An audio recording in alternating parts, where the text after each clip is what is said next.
Salut à tous et bienvenue sur la chaîne. Je m'appelle Émile Garnier et ici, on parle de voitures sous tous les angles, entretien, astuces pratiques, fonctionnement des moteurs et bien plus encore. Si vous voulez mieux comprendre votre véhicule et éviter les erreurs coûteuses, vous êtes au bon endroit.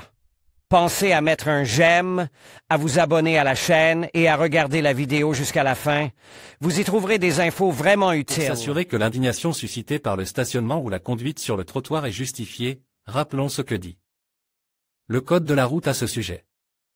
Oui, selon le code, le trottoir fait partie de la route, il comprend une ou plusieurs chaussées, ainsi que les tramways, les trottoirs, les accotements et les bandes de séparation, s'il y en a.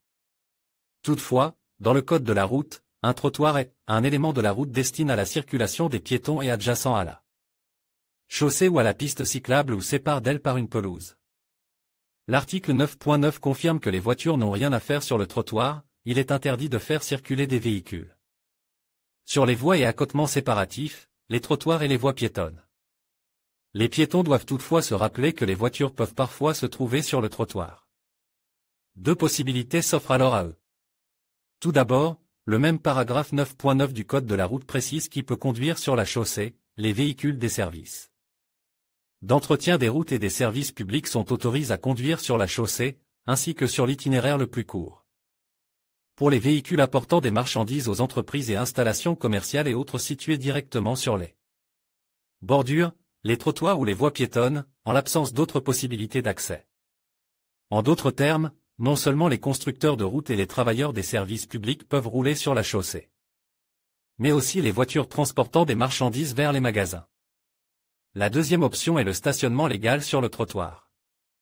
Mais il n'est autorisé que dans les cas spécifiés au paragraphe 12.2 du Code de la route, qui contient des panneaux d'information indiquant la méthode de stationnement.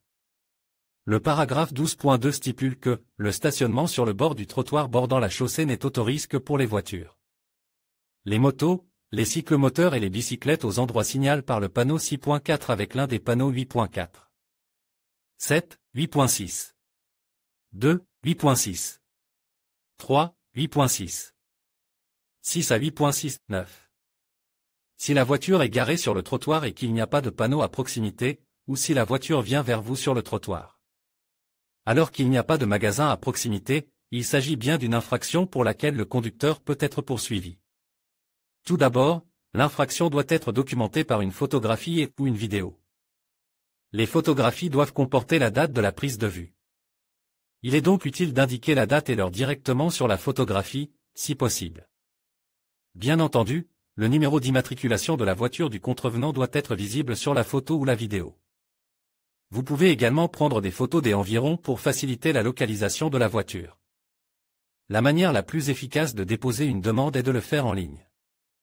La demande de poursuite d'un conducteur peut être introduite au moyen d'un formulaire sur le site web du ministère de l'Intérieur. Site web du ministère de l'Intérieur en indiquant le service concerne, le service d'inspection automobile de l'État, ou directement par l'intermédiaire du service sur le site web du service d'inspection automobile de l'État, site web de la police de la circulation. Après avoir introduit la demande, vous serez informé des résultats de l'inspection et de la mise en cause ou du refus de mise en cause du conducteur. Remarque, le propriétaire de la voiture a le droit de prendre connaissance du texte de la demande. Par conséquent, dans la demande, si vous le souhaitez, vous ne pouvez pas indiquer l'adresse, le numéro de téléphone et d'autres données personnelles, le nom, le prénom et l'adresse électronique suffisent. En outre, la police peut inviter l'auteur de la déclaration à clarifier les données. Outre l'introduction d'une demande en ligne, vous pouvez, par exemple, appeler la police de la circulation. Vous pouvez commencer par appeler le 102 ou le 112, d'où vous serez redirigé vers le bon numéro.